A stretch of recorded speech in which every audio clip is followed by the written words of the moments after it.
Amém. Vamos todos de pé abrir a Bíblia no livro de Lamentações de Jeremias, no capítulo número 2. Lamentações de Jeremias, capítulo número 2. Vamos ler versículo 8 e versículo 9 a princípio. Lamentações de Jeremias, capítulo número 2, verso 8 e verso 9. A palavra de Deus nos diz assim: intentou o Senhor destruir o muro da filha de Sião, estendeu o cordel e não retirou a sua mão destruidora. Fez gemer o antemuro e o muro, eles estão juntamente enfraquecidos. As suas portas caíram por terra, ele quebrou e despedaçou os seus ferrolhos. O seu rei e os seus príncipes estão entre as nações onde já não vigora a lei, nem recebem visão alguma do Senhor os seus profetas. Amém. Nosso Deus, nosso Pai, aqui estamos mais uma vez, Senhor, cultuando ao Senhor, na expectativa de ouvir o Senhor falar conosco essa manhã. Não aquilo que queremos, Senhor, mas aquilo que precisamos ouvir. A palavra que venha suprir as nossas necessidades espirituais. Palavra que seja alimento precioso para cada um de nós. Que nos mantenha de pé. Só a Tua palavra, Pai. Não só de pão vivemos, mas da palavra que procede da Tua boca. Por isso, aquilo que precisamos é uma palavra, mas que proceda do Senhor, Pai. Não estamos aqui para ouvir os homens com doutrinas, filosofias e historinhas. Estamos aqui para ouvir a voz do nosso Deus, o Senhor, nosso Deus. Fala conosco, Pai. Eu quero ser um instrumento nas Tuas mãos. Quero ser usado pelo Senhor, quero que o Senhor me dê a Tua unção para que eu possa transmitir a Tua palavra, para que barreiras sejam quebradas, que impedimentos sejam tirados, para que todos aqui possam dar ouvidos à voz do Senhor. Usa, Senhor, a minha vida, preciso de Ti e assim te peço, junto com os irmãos, em nome de Jesus. Amém. Podem sentar, queridos. Amados, a visão de Jeremias, nesse momento, é uma visão de destruição, é uma visão de perda, o que estava acontecendo com Jerusalém, o que estava acontecendo com o povo de Deus. E nas suas lamentações, Jeremias chora pela situação daquela cidade e daquele povo. E nos versículos que nós lemos, ele coloca e mostra o resultado daquilo. O que estava de fato ocorrendo era um enfraquecimento das defesas de Israel, das defesas daquela cidade. Eu acredito que todos nós aqui prezamos muito pela nossa segurança. Todos nós gostamos de ter a sensação de que estamos seguros, de que não há nenhuma ameaça sobre nós. Segurança é um desejo de todas as pessoas. Seja a segurança física, saber que estamos bem guardados, protegidos, segurança financeira, muita gente gosta e preza por estas coisas, porque dá a sensação de que estamos precavidos por algum problema que venha. Então, todos nós, de alguma maneira, desejamos segurança. Quando pensamos na segurança física, nós nos cercamos de proteções, não é? Nós gostamos de ter a nossa casa bem guardada, janelas com boas trancas, portas resistentes, não é? Alguns vão além, colocam um sistema de alarme, todas as coisas que podemos reunir para nos trazer a sensação de conforto, de que estamos, de alguma maneira, seguros em relação às ameaças exteriores. Alguns que moram em casa mandam construir muros altos. Sobre esses muros, alguns colocam caco de vidro, cerca elétrica, tudo aquilo que for possível para aumentar essa sensação de que estamos seguros. E sabemos muito bem, amados, que todas essas coisas, embora tenham seu valor, não podem realmente nos dar segurança, não é? A Bíblia diz claramente que se o Senhor não guardar, em vão vigia a sentinela. Você crê nisso? A nossa parte é fazer o que é possível, mas na verdade confiamos mesmo no Senhor, que nos guarda, que nos protege e que é o único que realmente pode nos dar uma real sensação de segurança. Mas no mundo físico nós fazemos essas coisas. E na vida espiritual, irmão, será que nós temos o mesmo cuidado com a nossa vida espiritual, o mesmo cuidado que temos com a nossa vida material? Porque quando temos alguma coisa de grande valor, materialmente falando, nós fazemos seguro, não é? Nós buscamos essas proteções que eu enumerei aqui, nós procuramos colocar um guarda, um vigia, pegamos o nosso dinheiro, colocamos no banco, porque imaginamos que ali ele está protegido. Tudo isso tratando-se de coisas materiais. Toda a nossa preocupação se manifesta dessa forma. E as coisas espirituais? Será que nós temos a mesma preocupação com as coisas espirituais? Ou, como alguns imaginam, o espiritual não pode ser visto, não pode ser apalpado, não é? O espiritual não tenho de fato que me preocupar. Amados, é um grande engano isso. O mundo espiritual é muito mais sério e muito mais real do que talvez alguns de nós possamos imaginar. Então, a nossa vida espiritual, na verdade, mereceria uma atenção ainda maior do que a atenção que damos à nossa vida material. Se o nosso cuidado com as coisas materiais fosse pelo menos equiparado ao cuidado que temos com a nossa vida espiritual, nós seríamos pessoas muito melhores, irmãos. Nossa vida seria muito melhor do que na verdade é. Porque quando o espiritual vai mal, nem adianta ter o material. É muito comum nós vermos pessoas que têm tudo na área material, mas como a sua espiritualidade, a sua vida espiritual é um zero, ela se torna extremamente infeliz. E tudo aquilo que ela possui não lhe traz nenhuma alegria, não lhe preenche nada o vazio de seu coração. Então, o que adianta guardar tantas coisas materiais se as espirituais ficarem de lado? O Senhor Jesus mesmo disse que adianta um homem ganhar o mundo inteiro e perder a sua alma. O que adianta ter muitos bens nos seus celeiros, se esta noite pedirem a tua alma? O que você tem preparado para quem será? Ensinou o Senhor Jesus. Então veja, toda essa preocupação, de repente, não tem valor algum. Porque se faltar o espiritual, não há material que supra o buraco e o vazio que vai existir dentro daquele ser humano. Então, amados, a gente precisa muito refletir sobre isso. Se a minha porta não estiver bem guardada, o ladrão vai entrar na minha casa, concorda? Isso no mundo material. Mas no mundo espiritual, se a tua vida espiritual também não estiver bem guardada, o ladrão também vai invadir a sua vida. Você concorda com isso? E a gente está falando de um ladrão que foi bem identificado por Jesus. Ele diz: o ladrão vem para roubar, matar e destruir. Ele não vem para brincar. Ele não vem para fazer carinho. Ele vem para destruição. Então veja o cuidado que nós temos que ter contra este ladrão. Jesus não estava falando de um ladrão como hoje está tão comum aí, cada vez pior, não é?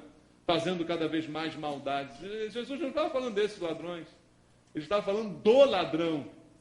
Daquele principal, daquele que está destruindo, que está matando, que está lançando pessoas para longe de Deus. É desse, e contra este, não há artifício material que resolva.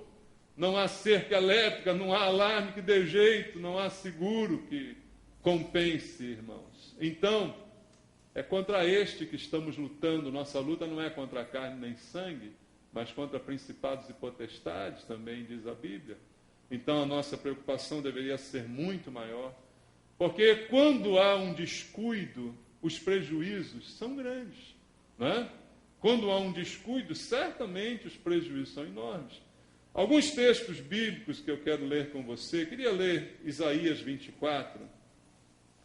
Abra sua Bíblia aí no livro do profeta Isaías, no capítulo 24, no versículo 12. Veja o que acontece em decorrência do descuido. Isaías 24, versículo 12, diz assim: na cidade reina, o que reina? A desolação, e a porta está reduzida a ruínas, porque o muro foi destruído, a porta foi derribada. Então, o que reina no interior da cidade? Desolação. Quando não há na nossa vida nenhuma resistência à ação deste ladrão, quando o nosso muro está derrubado, quando as nossas portas, as nossas proteções estão destruídas, o que vai reinar na nossa vida é a mesma desolação que estava reinando em Jerusalém após a invasão. Desolação é o resultado da invasão do inimigo à nossa vida. Então seremos certamente destruídos, como o ladrão veio para roubar, matar e destruir. Ele fará isso sem dó e sem piedade, quando os nossos muros estiverem derrubados. O texto que a gente leu aqui em Lamentações fala exatamente sobre esse problema dos muros que foram derrubados. Veja, o que sustenta as portas, irmãos, são os muros. Concorda comigo? Portas não são fixadas em nada. Elas são fixadas nos muros. Os muros dão sustentação à porta. Não adianta você ter uma porta maciça, super resistente, se o local onde ela está afixada é frágil. Derruba o muro e a porta fica intacta, né? Mas o inimigo entra da mesma maneira. Então a gente precisa entender a importância desses muros, e aí eu estou falando espiritualmente falando, queridos. As portas, elas são um sinal de autoridade, elas são um sinal de limite. Você diz: da porta da minha casa para dentro, mando eu. Não é assim que se fala por aí? Da porta para dentro, sou eu que determino, sou eu que governo. Por quê? A porta é um símbolo de autoridade, é um símbolo de limite. Porta para dentro, porta para fora. Aqui é o meu limite. Tudo isso nós precisamos entender. E os muros também são um símbolo de limite. Os muros cercam a minha propriedade, vão determinar o que é meu domínio e o que não é meu domínio. Muros e portas têm simbolicamente também este significado. O limite de até onde pode ir o inimigo. O inimigo, ele vai até a porta da minha casa, mas para a porta para dentro ele não pode entrar. Ele vai até o muro, mas do muro para dentro ele não pode penetrar. Então, assim, nós devemos encarar a nossa vida espiritual. Cabe a nós fortalecer o muro e a porta da nossa vida espiritual. No texto que a gente leu aqui, em Lamentações, capítulo 2, a Bíblia diz que os muros e as portas foram completamente abaladas. Diz assim o texto: intentou o Senhor destruir o muro da filha de Sião, estendeu o cordel e não retirou a sua mão destruidora. Aqui Jeremias está dizendo que Deus também participou ativamente disto. Por quê? Tudo isso aconteceu porque o povo se esqueceu de Deus, porque o povo simplesmente ignorou os preceitos de Deus. Então a mão de Deus, que nós vemos como algo bom e carinhoso, nesse texto é uma mão destruidora. É uma visão que pouca gente gosta de ter de Deus, né? A visão da ira e a visão da destruição, porque há limites, né, na misericórdia e na paciência de Deus. Então, amados, está dizendo o texto que a mão destruidora fez gemer o antemuro e o muro, e eles estão juntamente enfraquecidos. As suas portas caíram por terra. Ele quebrou e despedaçou os seus ferrolhos. Veja o que aconteceu no texto aqui. Os muros foram abalados e as portas, por consequência, foram derrubadas, segundo está escrito. A consequência desta destruição dos muros e das portas é o que Jeremias diz logo após. Ele diz assim: os seus reis e os seus príncipes estão entre as nações onde já não vigora a lei, nem recebem visão alguma do Senhor os seus profetas. A autoridade dos reis e dos príncipes foi corrompida a partir do momento que os muros foram abalados e que as portas foram derrubadas. O rei e o príncipe já não tinham mais autoridade naquele lugar. A lei de Deus já não mais vigorava ali, simplesmente porque os muros e as portas foram derrubadas. Então, a autoridade é completamente abalada. Se na minha vida, trazendo para a nossa realidade, eu tenho autoridade sobre a minha vida e a minha casa, os muros e as portas demarcam esta autoridade. Se estes muros e portas são derrubados, aonde foi a minha autoridade? Foi para o lixo, irmãos. Não há mais autoridade na minha vida, porque os meus muros e minhas portas foram simplesmente derrubados. E a consequência também grave é que a visão espiritual termina. O texto do verso 9 termina dizendo: nem receberão visão alguma do Senhor os seus profetas. Acabou a visão do Senhor. Acabou a visão espiritual. Como consequência, veja, toda essa quebra de autoridade e de visão espiritual são consequências da derrubada dos muros e das portas, que eram o limite para que o inimigo não pudesse penetrar. Mas ao penetrar o destruidor, a autoridade vai embora e a visão espiritual também a acompanha. E veja, no texto, como eu disse aqui, o abalo ele foi provocado por Deus, pelo próprio Senhor, porque os muros estavam erguidos sobre uma base falsa, irmãos. Aquele povo tinha fama de ser o povo de Deus, o povo que Deus escolheu, o povo que vivenciou os milagres do Senhor, o povo a quem Deus instruiu diretamente, mas construíram seus muros sobre uma base falsa. De repente, com o passar do tempo, os rituais passaram a ser apenas rituais, sem nenhum significado. Os ensinamentos de Deus foram deixados de lado. A mistura e a prostituição daquele povo se multiplicaram. E como consequência, esses muros vieram abaixo. Porque é, como a gente podia dizer, uma vida de fachada. Os muros estavam edificados sobre bases muito frágeis. E aí, brechas começam a aparecer nesse muro. Quando não há uma boa construção, irmãos, logo, logo aparecem as rachaduras, logo, logo aparecem as brechas.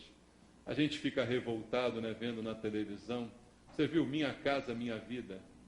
Quanta gente, né, gastando dinheiro, o nosso dinheiro ali, né, sendo pago para construir, e aquelas construções feitas da pior qualidade possível. Aí agora aparece aquele monte de prédio tendo que ser jogado abaixo para construir de novo, casas cheias de rachaduras, cheias de buracos, troço tudo caído. Mas isso é resultado de quê, irmãos? Do tempo? Do destino? Não, não é do tempo nem do destino. Resultado da má-fé, do material empregado na construção, do esmero que foi utilizado para construir. É resultado da inconsequência, é resultado do desleixo, do relaxamento. Assim são as brechas do nosso muro, queridos. Nós estamos edificando, nós estamos construindo. Mas que material estamos utilizando?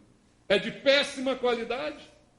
Irmãos, a gente vai enganar por algum tempo. Por algum tempo vão olhar e vão ver, está bonita a casa dele.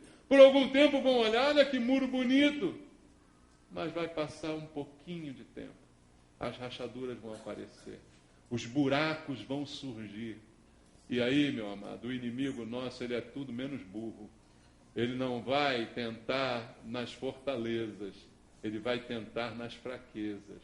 Ele vai tentar nas fragilidades. Nos pontos frágeis do muro da nossa vida, nas fraquezas das nossas portas, é que ele tentará penetrar. Aquele povo começou a enfraquecer-se. Com o passar do tempo, com o passar dos anos, os milagres de Deus ficaram só na memória, bem distante. Os ensinamentos do Senhor ficaram só como uma palavra bonita e não uma prática de vida. E com isso as brechas começaram a aparecer naquele muro. As brechas da rebeldia com que aquele povo se levantava contra Deus muitas vezes. A brecha daquele pensamento de autossuficiência. Nós somos de Deus, então nós estamos bem. Nós estamos tranquilos, porque Deus está conosco, não é? E aquela falsa sensação de segurança foi se instaurando naquele povo. Mas as brechas apareceram e as brechas foram a causa da destruição. Amados, isto está registrado na Bíblia. Por quê? Por que Deus traz esse registro? Só para a gente saber? Só para que a história seja contada? Não, irmãos. Isso está registrado para que a gente fique alerta. Porque aquilo que aconteceu com Israel pode também acontecer conosco. Israel é o povo de Deus. E nós, igreja, somos o quê? Povo de Deus. Somos ou não? Somos povo de Deus. O que aconteceu com eles também pode acontecer conosco. Se nós adotarmos o mesmo material na construção dos nossos muros, se nós tivermos o mesmo desleixo com a nossa vida, com aquilo que nos cerca, com a nossa autoridade, da mesma forma podemos sofrer os mesmos danos, irmãos. Nós somos de Cristo, é verdade, nascemos de novo, sim. Temos um Espírito novo, o Espírito Santo habita em nós. Fomos recriados por Deus, nascemos de novo. É verdade tudo isso. Tudo isso se operou na vida de todo aquele que crê. E esse Espírito recriado é habitado pelo Espírito Santo. Nós somos de Deus. O que temos em nós é Deus agindo. E eu acredito fielmente que a obra de Deus na nossa conversão, porque a nossa conversão foi uma obra de Deus, Ele nos selou com o Espírito Santo. Agora eu estou falando somente para os salvos, não para aqueles que fingem que são salvos, nem para aqueles que pensam que são salvos, mas para os verdadeiros salvos que só o Senhor conhece. Estes foram selados com o Espírito Santo, são templo do Espírito Santo, e foi-lhes dado o Espírito Santo como um penhor, como garantia da herança. Essa é a condição do salvo. E por causa disso, eu acredito que um salvo verdadeiro jamais pode ser possuído por Satanás. Jamais. Porque em mim habita o Espírito Santo. E o Espírito Santo não sairá para entrar um espírito maligno no seu lugar e habitar a minha vida. Isso eu creio. É claro que eu creio. Em mim, na minha vida, Satanás não pode tocar. Satanás não pode possuir. O que é de Deus jamais pode ser do diabo. Jesus disse: as minhas ovelhas, ninguém as arrebatará das minhas mãos. O apóstolo Paulo disse: nada pode nos separar do amor de Deus que está em Cristo. Nenhum principado, nenhuma potestade, nem Satanás, nem os anjos podem nos separar. Por isso eu creio na minha segurança em Cristo. Isso é uma coisa, isso é verdade. Isso não pode acontecer. Mas Ele pode, sim, tocar na minha alma. Embora não possa tocar no meu espírito e nem possuir o meu corpo, Ele pode tocar na minha alma. Na minha alma residem as minhas emoções, os meus pensamentos, os meus sentimentos. Então, embora um crente verdadeiro não possa ser possuído pelo diabo, ele pode ser oprimido pelo diabo. Há uma diferença substancial, mas os males dessa opressão são também muito evidentes, irmãos. Na sua alma reside os seus pensamentos e emoções. Se as suas emoções estiverem conturbadas, sua vida estará conturbada. Sua vida será infernizada por Satanás. Porque você não terá mais no seu coração a paz e a tranquilidade que o Senhor deixou para você. Então a gente precisa tomar um cuidado muito grande com a nossa vida espiritual. Porque já que Ele pode tocar na minha alma, nos meus sentimentos e nas minhas emoções, fazendo isso, Ele derruba a minha qualidade de vida. Concorda comigo? O que é qualidade de vida? É o que eu posso comprar? É o que eu posso ter? Eu já disse aqui no início da mensagem que isso não garante nada. Porque quando a gente tem tudo, não tem paz. Quanta gente tem tudo e não tem alegria. Quanta gente tem tudo e vive com a família toda destruída, um querendo matar o outro. Quanta gente tem tudo, mas vive numa competição desgraçada. Nesse mundo não tem sossego. Ou vive com medo de que lhe roubem o que tem, igual o tio Patinhas, né? Que vivia temendo os irmãos metralhas. O que adianta isso? O que adianta? Fala para mim. Não adianta nada. Então, quando Satanás consegue oprimir a nossa alma e tirar a nossa paz, ele faz com que a gente passe a ser exatamente como as pessoas desse mundo, que não têm sossego nem paz em Cristo. A paz de Cristo, a Bíblia diz, é o hábito do nosso coração, irmãos. Então ela precisa estar perfeitamente em mim todo o tempo. Mas aí é que entra o nosso cuidado com relação às brechas do nosso muro. O ladrão vem roubar, matar e destruir. Sim, ele vem fazer isso. Mas eu que sou crente, ele não vai mais, nunca, jamais tomar o meu corpo, ou também tomar o meu espírito, porque eu pertenço a Cristo, mas ele pode infernizar a minha alma, se eu não me cercar, se eu não fortalecer os meus muros, se eu não os construir sobre uma base sólida e com bons materiais. Certamente brechas serão abertas à minha vida, para que Satanás possa tocar na minha mente, no meu coração. E é isso que ele tenta fazer, irmão. Satanás não tenta possuir um crente, porque ele sabe que não pode, ele não é burro. Ele possui sim frequentadores de igreja, ele possui. Quem disse que todo frequentador de igreja é um crente? Não, não é. É nascido de novo. Não é.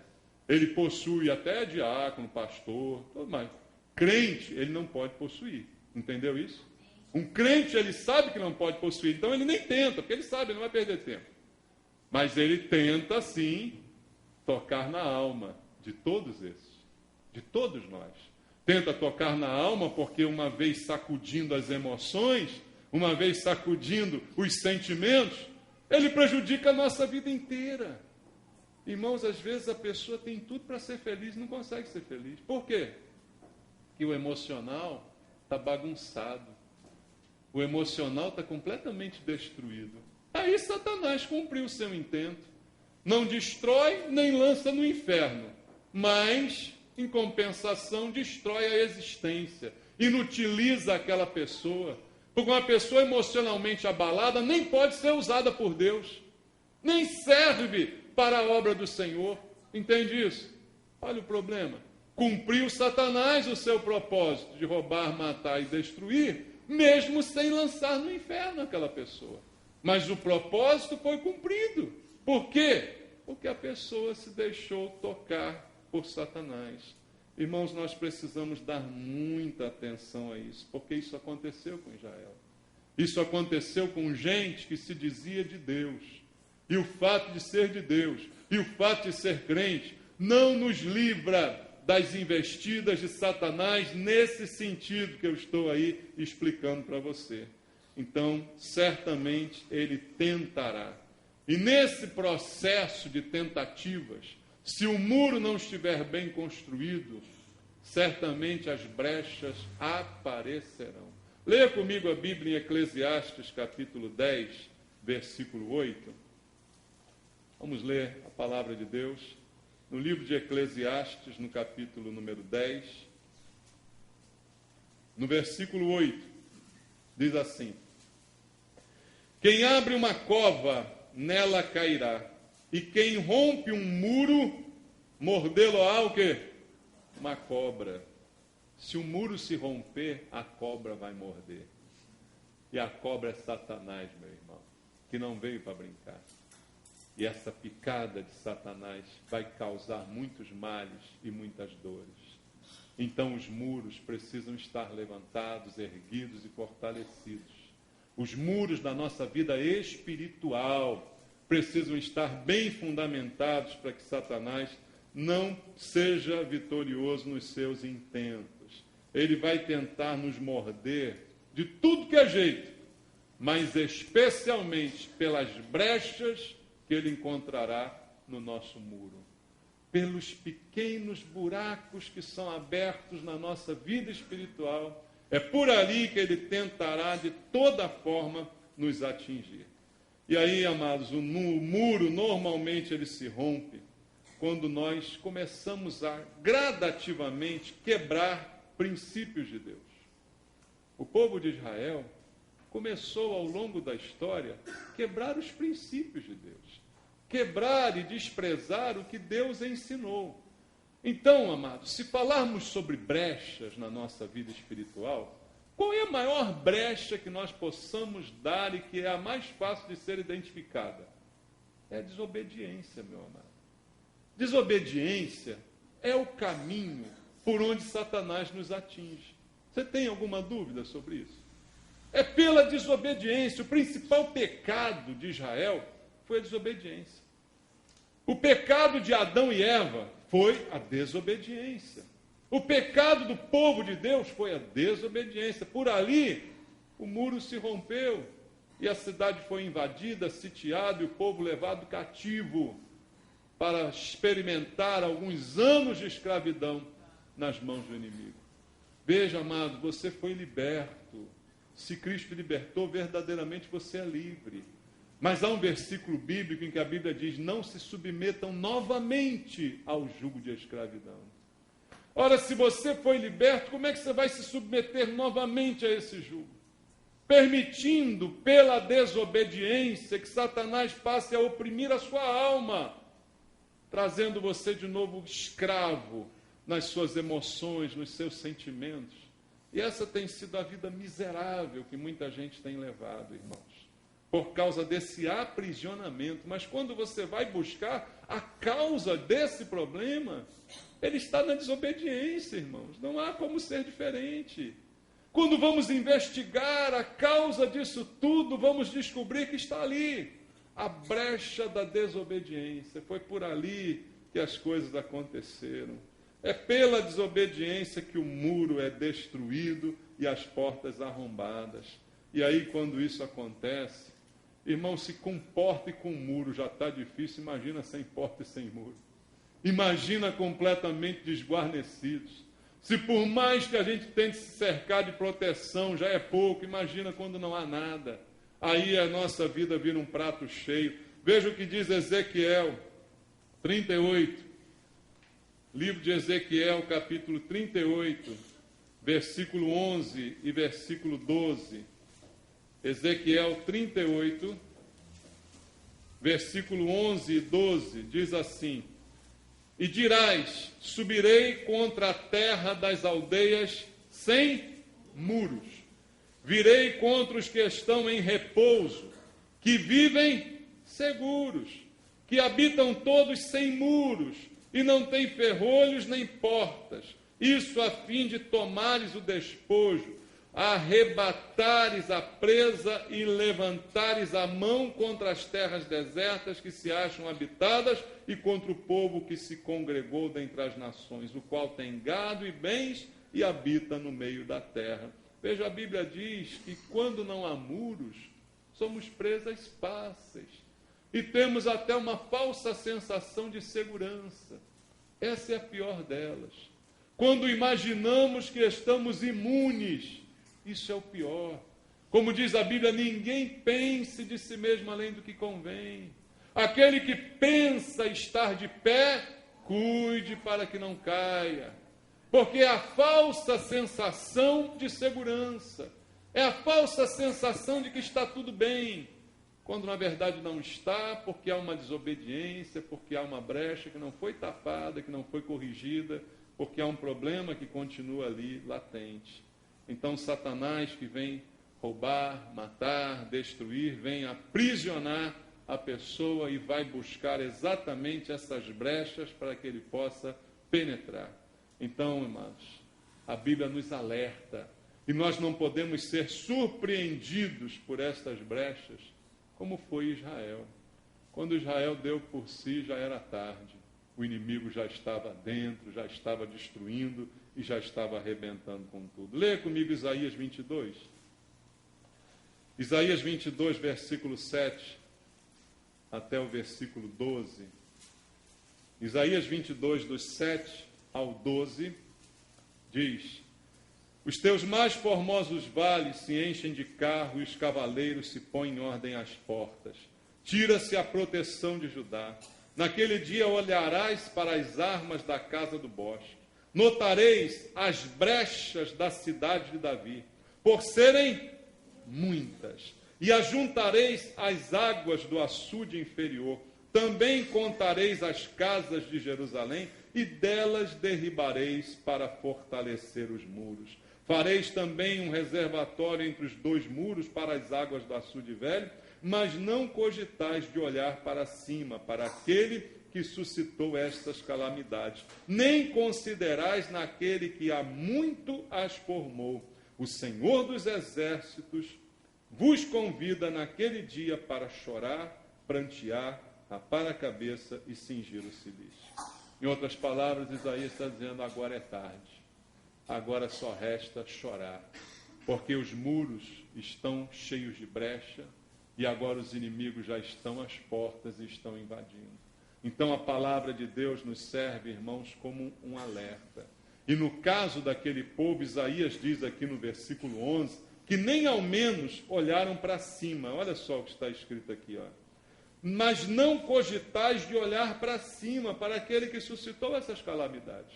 Mesmo vendo a coisa já ficar difícil, nem assim olharam para cima, nem assim buscaram ao Senhor, porque há sempre tempo de buscar ao Senhor. Por que Deus está dizendo isso? Porque talvez os teus muros já estejam derrubados, talvez as tuas portas já estejam destruídas, talvez você hoje já esteja experimentando a opressão de Satanás sobre a tua alma. Talvez você já não tenha paz, as tuas emoções já estejam todas complicadas. Talvez você já esteja cheio de angústia dentro do teu coração, porque Satanás oprimiu a tua alma. Mas ainda há tempo de olhar para cima. O problema é que às vezes a pessoa vive essa situação e nem ao menos olha para cima. Nem ao menos busca ao Senhor. Se você o buscar, ainda há tempo de mudar. Mesmo que o mal já esteja se instalando na sua vida. Ainda há tempo de buscá-lo e ainda há tempo de reparar essas brechas, para que cesse a ação do inimigo sobre a sua vida. Aquele povo nem isso fez. E aí, quando não faz nem isso, irmão, resta o quê? O que diz o verso 12. Resta chorar, resta prantear, resta lamentar e botar pano de saco, porque não há mais o que fazer. Mas ainda para nós há recurso e há o que fazer certamente.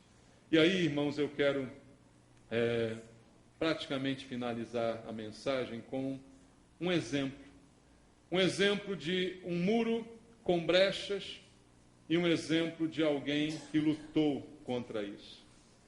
O exemplo que eu quero usar em primeiro lugar de um muro com brechas é um exemplo bem interessante, porque é de alguém que nós admiramos muito na palavra de Deus, que é o rei Davi. Você conhece Davi? O homem segundo o coração de Deus, o homem que compôs a maior parte dos salmos que estão na sua Bíblia. Davi se tornou um exemplo de um muro com brechas, um homem de Deus, um homem com o coração de Deus, mas permitiu que as brechas se instalassem na sua vida. Ele se casou com uma mulher chamada Mical, que era filha de Saul, mas na verdade, Davi, pelo que diz a Bíblia, imagina, ele se sentia muito sozinho, apesar de estar casado com aquela mulher. Porque aquela mulher, ela não acompanhava o nível espiritual de Davi. Leia comigo 2 Samuel, capítulo 6, versículo 16. Segundo livro de Samuel, capítulo 6, verso 16. Vamos ver. Está escrito aqui um episódio da vida de Davi que nos relata um pouquinho como era o seu relacionamento com aquela mulher. 2 Samuel, capítulo 6, versículo 16.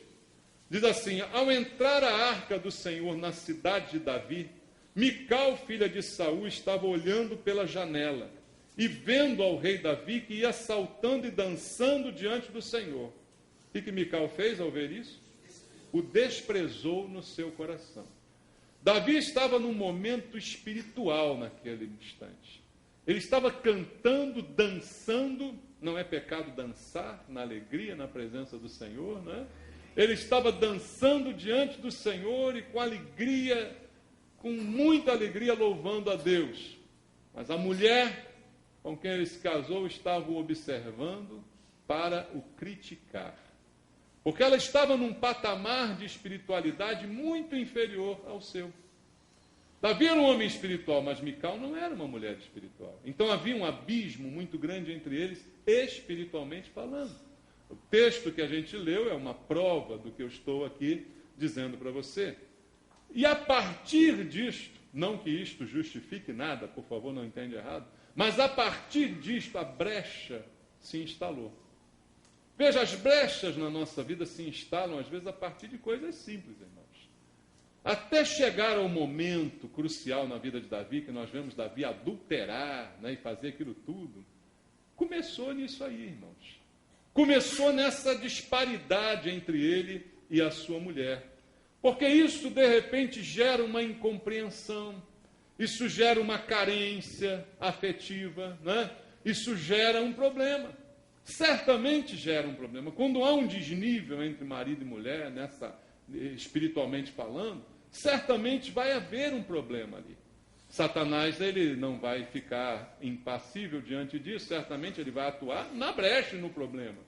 Então, ao se deparar com aquilo, aonde ele vai atacar? Exatamente nisso. E ali começou a brecha na vida de Davi.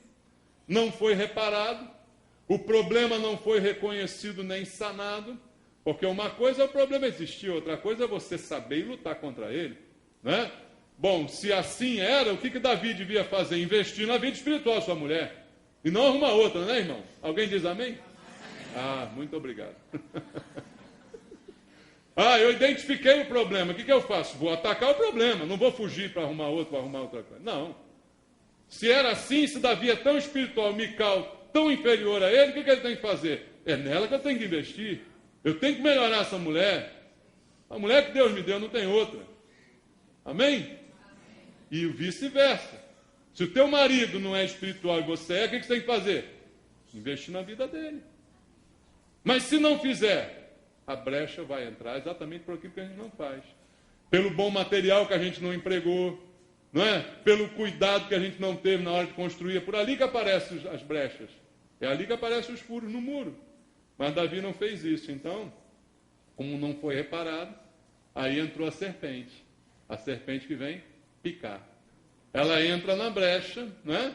E aí vem a serpente da sensualidade. Davi já está também com a sua vontade, né, enfraquecida. Aí começa aquele problema todo, né? Numa tarde de solidão.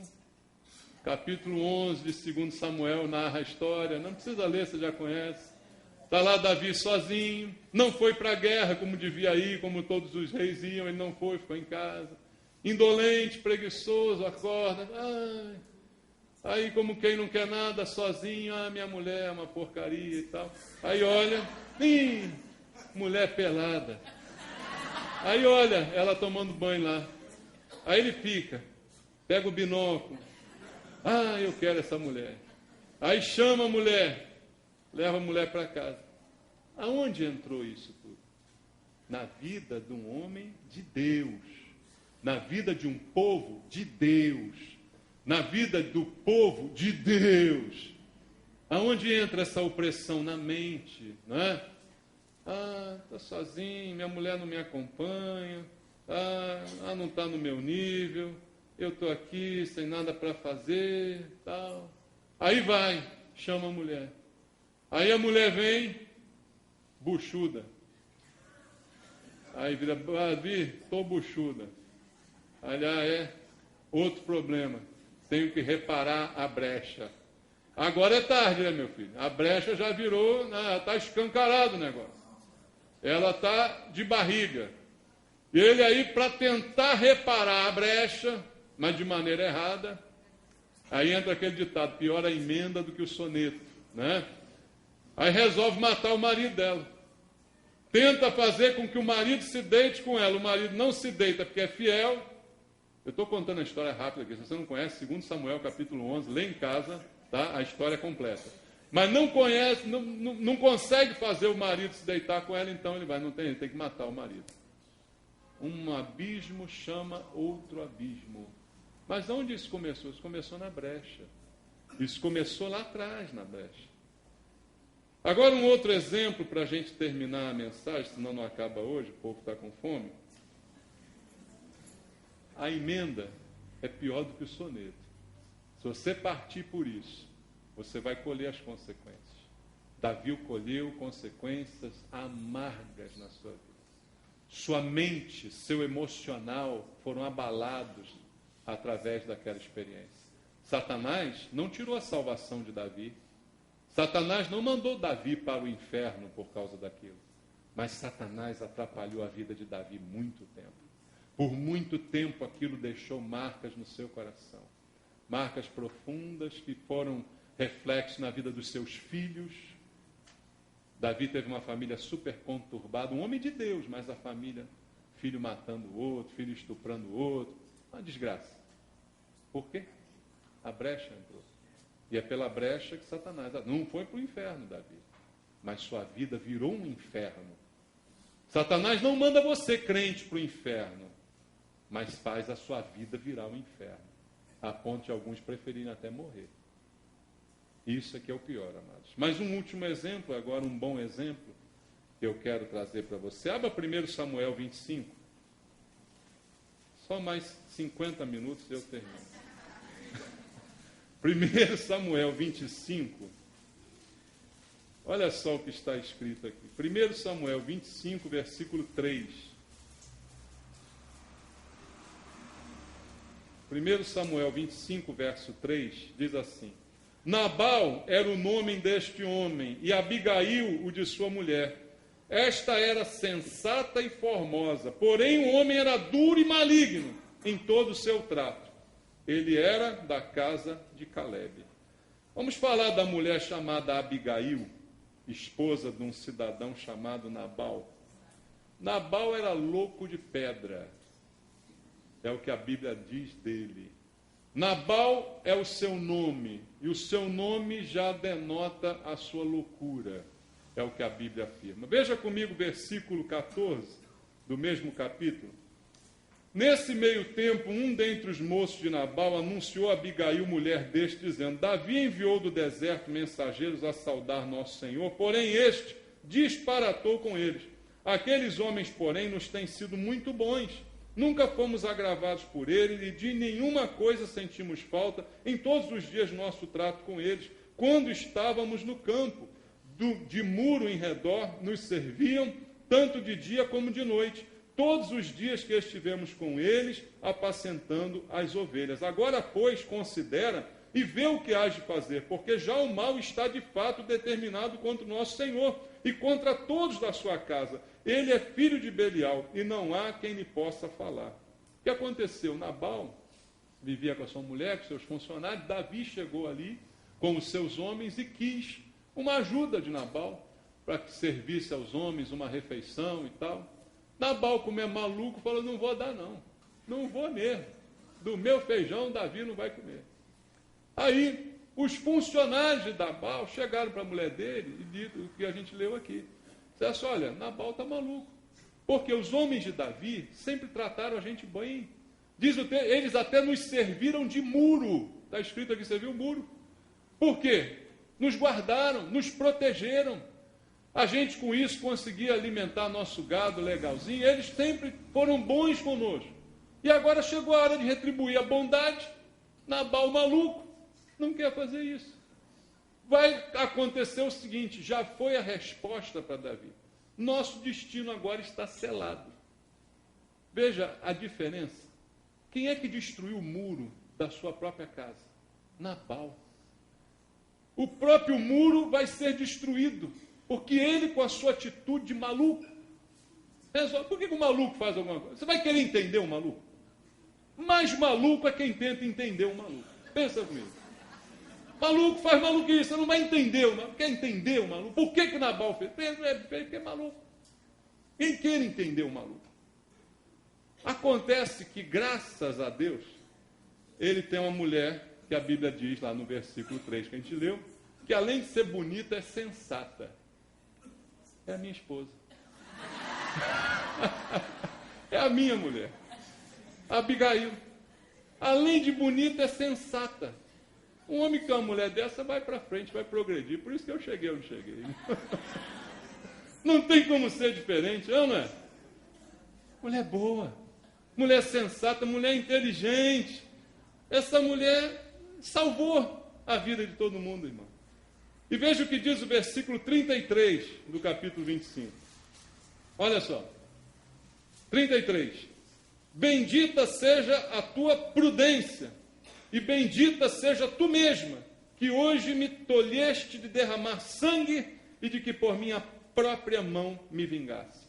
Porque ao ouvir o que disseram os funcionários, Abigail pegou um jumento, pegou um monte de coisa, levou um monte de presente lá, foi lá e entregou para Davi. Falou assim: Davi, pelo amor de Deus, não escuta meu marido, não, meu marido é maluco. A mulher salvou o cara. Quando o homem é maluco, se a mulher salvar ele, é uma bênção, né? Agora, se a mulher também for maluca, aí, meu irmão, aí não tem jeito, né? Aí já eram os dois. Mas, graças a Deus, o cara tinha uma mulher sensata. Ela vai lá e diz: Davi, toma tudo aqui. Davi aqui a elogia. Você viu o que Davi disse dessa? Davi falando: bendita seja a tua prudência, e bendita seja tu mesma que hoje me tolheu de derramar sangue, que Davi ia matar Nabal. Mas ela impediu isso com a sua prudência. Ser prudente é reforçar os muros da nossa vida, irmãos. Ser imprudente, ser maluco, é derrubar os muros da nossa vida. Nabal estava derrubando, mas a mulher estava edificando. Ela estava ali protegendo o seu marido, casada com um louco. Mas, veja só, não se aproveitou também Abigail da situação de ser casada com um louco para se matar, para matar ele, ou para se atirar no braço de qualquer um. Ela não fez isso. Você entendeu isso? Ah, ele é maluco, então eu vou dar meu jeito. Não. Ela foi fiel. Você entendeu? E permaneceu fiel até o fim. Ah, Nabal é maluco, então eu vou arrumar outro. Não, não vai não. Aí você seria mais maluca do que ele. Entendeu? Ele é maluco, você vai arrumar outro, você vai ser mais maluca ainda. E loucura com loucura não dá certo. Então, apesar de tudo isso, Abigail se manteve fiel. Não se aproveitou a situação, não se jogou em braço de ninguém e esperou a justiça de Deus. A justiça de Deus, alguns dizem que tarda, mas não falha. Eu não concordo. Ela não falha e não tarda. Ela é sempre na hora certa. Versículo 38 diz assim: passados uns 10 dias, só 10 dias, viu? Demorou. Feriu o Senhor a quem? A Nabal, e este morreu. Deus encheu a paciência de Nabal, já cansou de Nabal, já morre desgraçado. Levou Nabal embora. Ouvindo Davi que Nabal morrera, disse: bendito seja o Senhor que pleiteou a causa da afronta que recebi de Nabal, e me deteve de fazer o mal, fazendo o Senhor cair o mal de Nabal sobre a sua própria cabeça. Mandou Davi falar a Abigail, que desejava tomá-la por mulher. Davi não é bobo nem nada, né? Ele vê uma mulher dessa e vai assim: essa mulher tem que ser minha. Uma mulher sensata, bonita, vai edificar a minha casa, né? Mas não vou matar Nabal, não vou fazer besteira, ela também não vai se precipitar, não vai trair o marido, vai esperar. A justiça é do Senhor. Não precisa orar para o seu marido morrer, tá bom? A justiça é do Senhor. Fique tranquila. Continue sendo o que você é. Se você é espiritual, ele não é, lembra do exemplo de Davi? Ajude a edificá-lo. Tire um pouquinho dessa loucura dele. Ajude a ser bênção na vida dele. Deus tem a justiça. Mas a brecha, irmão, nós é que podemos dar ou não dar. Nós é que ajudamos a criar ou ajudamos a reparar. A atitude é de cada um. E nós é que temos que decidir sobre isso. Então, o que fica para nós dessa mensagem é: se há alguma brecha, vamos reparar essa brecha. Vamos consertar a nossa vida. Ou você quer ficar nas mãos do inimigo, destruindo tua vida emocional, destruindo tua vida espiritual, matando os teus sentimentos, trazendo angústia para o teu coração? Não é esse plano que Deus edificou para você. Para terminar, abra comigo Isaías, capítulo 30, versículo 1 e 2. Isaías, capítulo 30, versículo 1 e versículo 2. Olha a advertência que o Senhor deixa para nós. Ai dos filhos rebeldes, diz o Senhor, que executam planos que não procedem de mim e fazem aliança sem a minha aprovação, para acrescentarem pecado sobre pecado, que descem ao Egito sem me consultar, buscando refúgio em Faraó e abrigo à sombra do Egito. Deus está nos dando uma dica aqui, irmãos. Fechar as brechas da nossa vida inclui confiar somente no Senhor e agir somente segundo a sua vontade.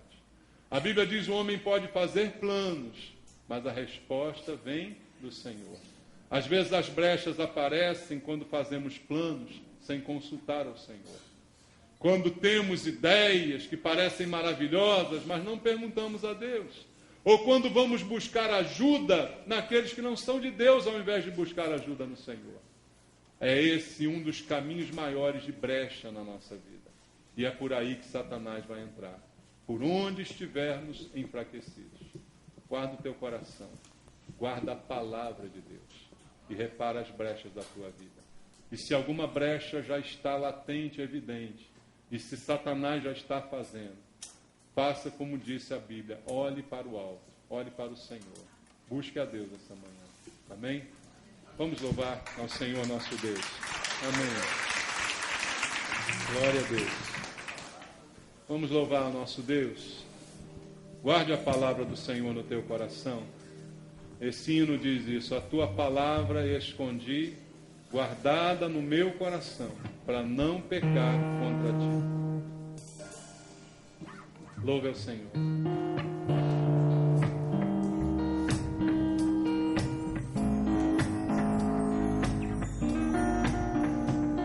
A tua palavra escondi, guardada no meu coração, pra eu não pecar contra ti, Senhor. A tua palavra escondi, minhas vestes no sangue lavei, e das tuas águas bebi, pra ser uma oferta agradável a ti, minha vida te consagrei. Meus dons e talentos são pra te servir, meus dons preciosos são teus. Não vejo razão na minha vida sem ti, tu és meu Senhor e meu Deus. Assim como o fogo refina o ouro, vem tua ordem incompleta, até que o mundo possa ver tua glória em meu rosto brilhar. Vamos orar, vamos falar com Deus. Você ouviu a palavra do Senhor essa manhã. Agora é hora de você buscar o Senhor. Se há uma brecha na tua vida, ou se você está identificando alguma área que tem sido enfraquecida, preencha essa área com a palavra do Senhor. Guarde no teu coração as palavras do Senhor, para que você não peque contra Deus, para que elas te impeçam de pecar, para que a palavra seja lâmpada para o teu caminho, para os teus pés, a luz para o teu caminho, para que a palavra possa guardar o teu coração. Volte-se para a palavra de Deus e ela fechará todas as brechas da tua vida, porque a obediência é a chave para fechar essas brechas. A obediência à palavra de Deus é a falta da obediência que tem provocado tantas brechas na vida de cada um de nós. Declare ao Senhor agora: Senhor, eu quero te obedecer, eu quero ouvir a tua palavra, eu quero pô-la em prática, eu quero guardá-la no meu coração e eu quero vivê-la a cada dia, nas situações, nos conflitos, nos momentos de alegria e nos momentos de tristeza. Eu quero ser guiado pela tua palavra, porque aí nenhuma brecha haverá, e a minha mente será guardada pelo Senhor. Que o Senhor guarde as minhas emoções, que o Senhor guarde os meus pensamentos, mas para isso a Tua palavra tem que estar impregnada no meu coração. Pai Santo, e se há alguém aqui, Senhor, cuja brecha já se instalou, que Satanás já vem trazendo aprisionado, oprimido, Pai, em nome de Jesus, liberta essa manhã, livra essa vida, Senhor, livra esses pensamentos, livra essas emoções, Pai, em nome de Jesus, que saia daqui essa manhã liberto de todo mal, para viver uma vida diferente, a vida que o Senhor programou para essa pessoa, fechando as brechas, vivendo em obediência e guardando a Tua palavra, Pai. Abençoa os meus irmãos aqui, abençoa as famílias, os casais, meu Deus, traz equilíbrio aos casamentos, Pai, em nome de Jesus, abençoa teus filhos, Pai, em nome de Jesus.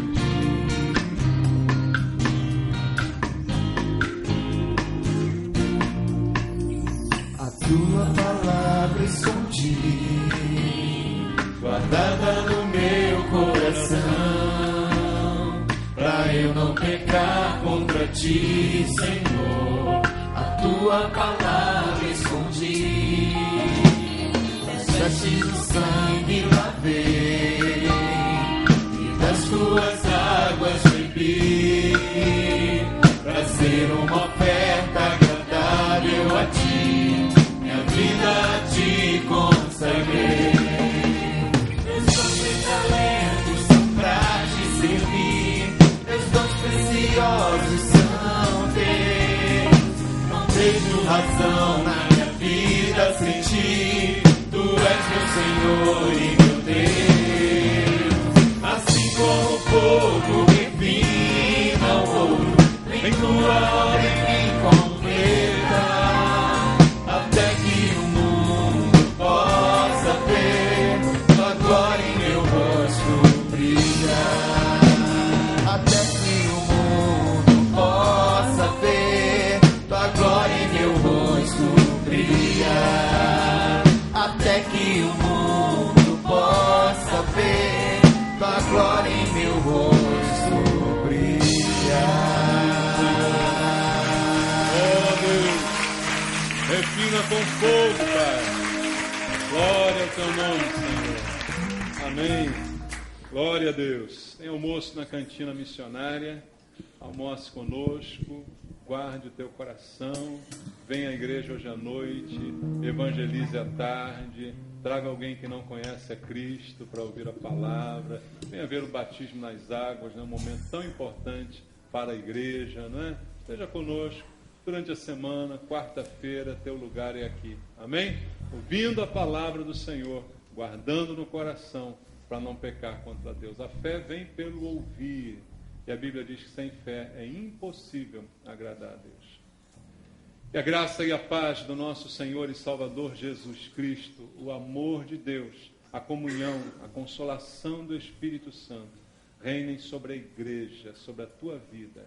O Senhor te abençoe e te leve em paz e sempre traga você com alegria. Que Deus te abençoe rica e abundantemente, em nome de Jesus. Amém.